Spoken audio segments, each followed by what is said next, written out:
हूं आपके साथ सुमित गुप्ता। इस बुलेटिन में हम आपको प्रदेश से लेकर देश के अलग अलग हिस्सों की खबर दिखाएंगे। साथ ही आपको यह भी बताएंगे कि दुनिया भर में क्या कुछ चल रहा है। तो चलिए शुरू करते हैं 20 मिनट में 20 खबरों का सिलसिला। सबसे पहले खबर अपने प्रदेश राजस्थान की।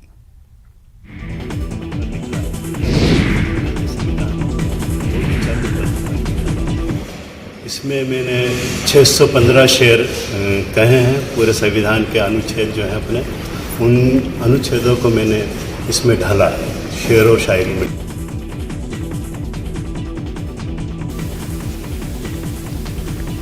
उदयपुर के अंतर्राष्ट्रीय स्वर्ण शिल्पकार इकबाल सिक्का ने संविधान के अनुच्छेदों को शेर और शायरी में ढाला है। इकबाल सिक्का का कहना है कि उन्होंने संविधान की विशेषताओं को चर्मपत्र पर 120 पृष्ठों में 615 शायरियों के माध्यम से शब्दों में चित्रित किया है। इसके प्रथम पृष्ठ पर शीर्षक संविधान गजल को चांदी के अक्षरों में लिखा है। उन्होंने बताया कि भारतीय मूल संविधान की तर्ज पर इस संविधान की गजल पुस्तिका का प्रत्येक पृष्ठ 58.4 सेंटीमीटर ऊंचा, 47.7 सेंटीमीटर चौड़ा है और 13 किलो वजनी है। इसे मूल संविधान की तरह ही काली स्याही में लिखा गया है।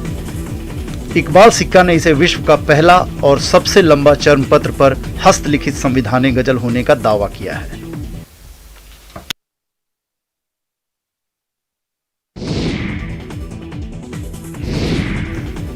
नई पीढ़ी को देश के संविधान का महत्व, इतिहास और महान विभूतियों का देश की आजादी में योगदान बताने के लिए राजधानी जयपुर के राजभवन में संविधान पार्क बनाया जा रहा है। इस पार्क में 45 तरह की मूर्तियां, शिलालेख और दूसरे सौंदर्यीकरण के कार्य किए जा रहे हैं। जानकारों की माने तो राजस्थान ऐसा करने वाला देश का पहला राजभवन है। यहाँ राज्यपाल कलराज मिश्र के मार्गदर्शन में देश का पहला संविधान पार्क बनाया जा रहा है। इस संविधान पार्क को देखने के लिए आमजन को राजभवन में एंट्री दी जाएगी। इस पार्क में आने वाले राहगीर राजस्थान और संविधान से जुड़े इतिहास को करीब से जान सकेंगे। इस पार्क को बनाने का जिम्मा राज्य सरकार ने जयपुर विकास प्राधिकरण को दिया है। जेडीए के आयुक्त गौरव गोयल की माने तो ये प्रोजेक्ट 15 अगस्त 2022 तक पूरा करने का लक्ष्य रखा गया है। इस प्रोजेक्ट के लिए पैसा जयपुर स्मार्ट सिटी की ओर से खर्च किया जा रहा है। प्रोजेक्ट की लागत 8 करोड़ 50 लाख रुपए होगी।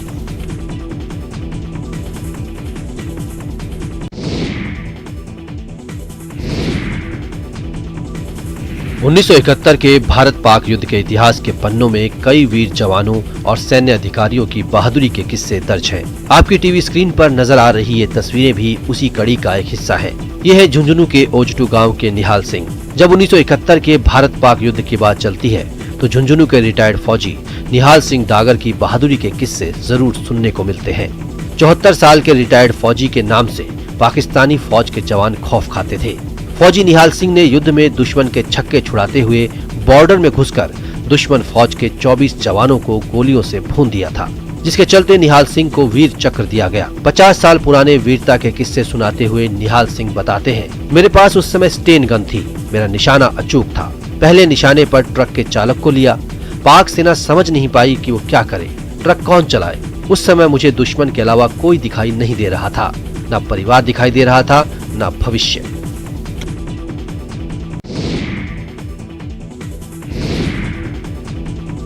कोहरा इतना घना कि आंखों से 10-20 फीट दूर कुछ दिखाई नहीं दे।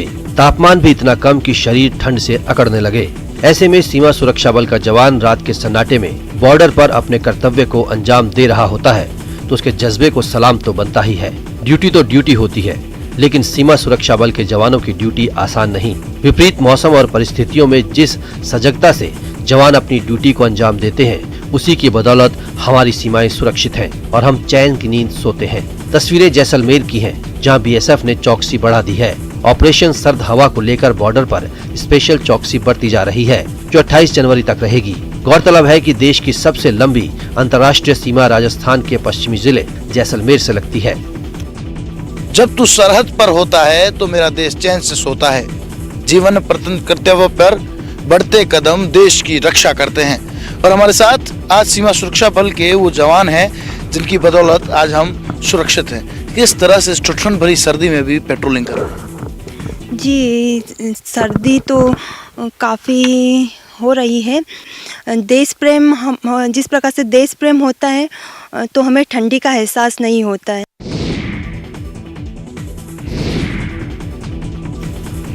देश की सुरक्षा का जज्बा रखने वाले बीएसएफ जवान सभी राज्यों से आते हैं। इन सभी को संस्कृति से जोड़े रखने के लिए बीएसएफ एसटीसी ट्रेनिंग सेंटर में कई तरह के रंगारंग कार्यक्रम और हॉबी क्लब भी बनाए गए हैं। कठोर ट्रेनिंग के बाद जितना भी समय मिलता है, जवान अपनी संस्कृति से जुड़े रहकर चित्रकारी और रंगोली में भी हाथ आजमा लेते हैं। देश की सुरक्षा में तैनात जवान गोली चलाना ही नहीं बल्कि और भी बहुत कुछ जानते हैं। जवान खूबसूरत पेंटिंग बनाने के अलावा रंग बिरंगी रंगोली बनाने के साथ साथ कई तरह के हुनर भी रखते हैं। कई जवान तो ऐसे भी हैं जो कबाड़ के जुगाड़ से कई तरह के खूबसूरत सजावटी सामान भी बना लेते हैं।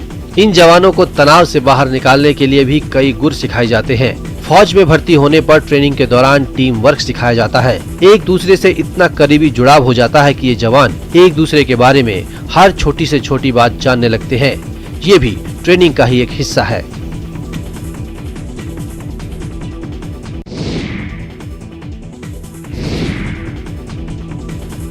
जयपुर के पानीपेच पर स्थित है ये पहला पंप हाउस म्यूजियम।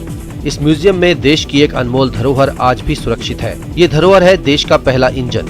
ये इंजन भले ही विशालकाय है, लेकिन उस जमाने के इस इंजन में कोई वेल्डिंग नहीं है। इस इंजन के स्ट्रक्चर की मजबूती इतनी है कि हाथी भी इसे हिला नहीं सकता। इसमें ना तो डीजल या पेट्रोल भरने का हिस्सा है और ना ही ये सोलर ऊर्जा से चलता था। ईंधन के रूप में इस भारी भरकम इंजन को सिर्फ कोयले से बनाई गई भाप से चलाया जाता था। ये पंप हाउस आज भी देश का पहला पंप हाउस है और एक ऐतिहासिक धरोहर है जो निश्चित तौर पर राजस्थान ही नहीं बल्कि पूरे देश के लिए एक गर्व है। भाप के इस इंजन में बेजोड़ क्षमताएं हैं। जब इसे इंग्लैंड से जयपुर लाया गया और जिस जगह पर रखा गया उस जगह का नाम इंजन होने के कारण पानीपेच रखा गया और जहां पर यह इंजन रखा हुआ है वो जगह आज भी जयपुर में पानीपेच के नाम से मशहूर है। पानीपेच पर रखा ये इंजन कोयले की भाप से चलता था, लेकिन शक्ति इतनी जबरदस्त है कि पानीपेच से जयपुर निकलकर करीब 20 किलोमीटर क्षेत्रफल में फैले पूरे परकोटे में पेयजल की सप्लाई करता था।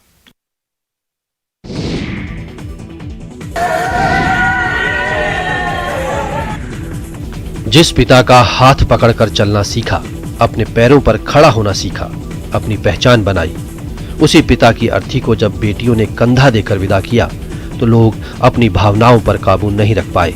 उनकी आंखें नम हो गईं। जिस पिता ने उनका लड़कों की तरह पालन पोषण किया, उस पिता का कर्ज उतारने के लिए लाडली बेटियों ने पिता के शव को न सिर्फ कंधा दिया बल्कि शमशान घाट जाकर मुखाग्नि देकर अंतिम संस्कार भी किया। गमगीन माहौल के बीच पुरुष प्रधान समाज के सामने बेटियों ने एक उदाहरण पेश कर बता दिया कि लड़के लड़की समान होते हैं। इस दृश्य को जिसने भी देखा उसकी आंखों से आंसू नहीं रुक सके। तस्वीरें बूंदी की हैं, जहां बेटियों ने अपने हाथों से अपने पिता का अंतिम संस्कार किया। दरअसल हिंडोली कस्बे के बाबाजी का बरड़ा मोहल्ले में 95 साल के बुजुर्ग रामदेव कलाल का निधन हो गया। पिता की मौत के बाद उनकी 7 बेटियों ने पिता की अर्थी को कंधा देने से लेकर शमशान घाट पर उन्हें मुखाग्नि देकर बेटे का फर्ज निभाया। इन बेटियों ने रूढ़िवादी समाज की सदियों से चली आ रही परंपरा को दरकिनार कर एक मिसाल कायम की है।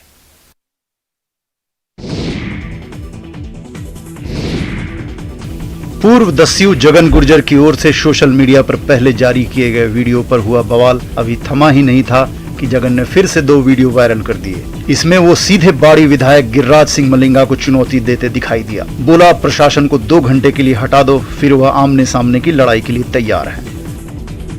अभी जो कहा था मेरी समाज की लड़ाई है, मेरी गौरव की। पूर्व दस्यु जगन गुर्जर पुलिस के लिए एक अबूझ पहेली साबित हो रहा है। एक ओर जहां उनकी गिरफ्तारी के लिए पुलिस टांग में गांव-गांव खाक छान रही है, वहीं जगन रजाई में बैठा वीडियो पर वीडियो वायरल कर रहा है। जगन के एक के बाद एक वीडियो जारी करने से पुलिस कार्रवाई पर भी सवाल उठ रहे हैं। पुलिस का दावा है कि गिरफ्तारी से बचने के लिए जगन मारा मारा फिर रहा है, जबकि वीडियो में जगन आराम से सनग्लास लगा रजाई में बैठा नजर आ रहा है।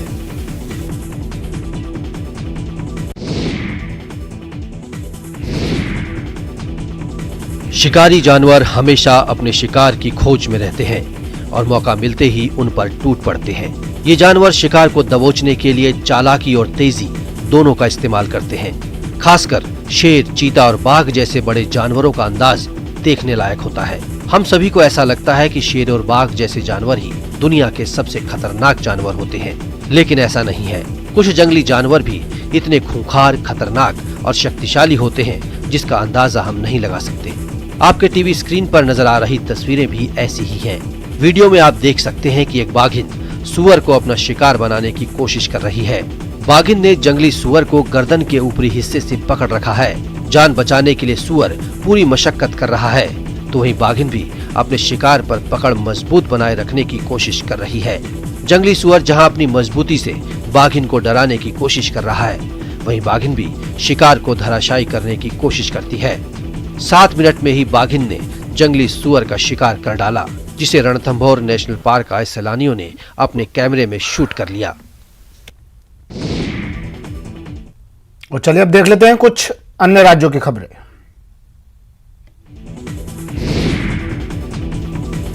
बारह 12,000 फीट की ऊंचाई पर गणतंत्र दिवस का जश्न। विजयी विश्व तिरंगा प्यारा, प्रेम सुधा बरसाने वाला, वीरों को हर्षाने वाला। वतन परस्ती का जज्बा जगाती ये तस्वीरें 73वें गणतंत्र दिवस की है। इस मौके पर देश के अलग अलग हिस्सों से भारतीय सेना के जवानों के साहस और उनकी ओर से गणतंत्र दिवस मनाने के वीडियोज सामने आए हैं। इस बीच उत्तराखंड के कुमाऊं में भारत तिब्बत सीमा पुलिस के हिमवीरों ने 12,000 फीट की ऊंचाई पर गणतंत्र दिवस का जश्न मनाया और तिरंगा लहराया।